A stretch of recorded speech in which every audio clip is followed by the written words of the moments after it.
Been doing a few sets of those 2-foot crisscrosses going around in a circle.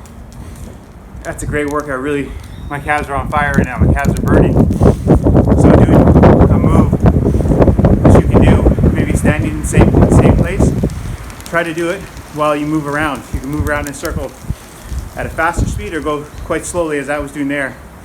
But it really does add an element of difficulty. It makes that move, the move that you're trying to do, or the move that you can do while you're in the same place, do it while you move around. It makes it a lot more challenging and a lot of fun too. If you can't do crisscrosses yet, but you can do other moves, for example, the run in place, you can try to do that while you move around. Maybe you can do the 2-foot hop. If that's the move you've recently learned how to do, try to do while you move around in a circle. You can go clockwise, anti-clockwise. You can change the speed. You could go slowly. You go a bit faster.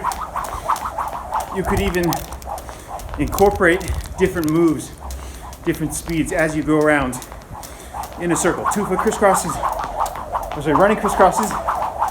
2-foot crisscrosses. Back to the run. 2-foot crisscrosses. Maybe double unders. Going in around in a circle. Just a way to take a move that you're able to do, make it a little bit more challenging.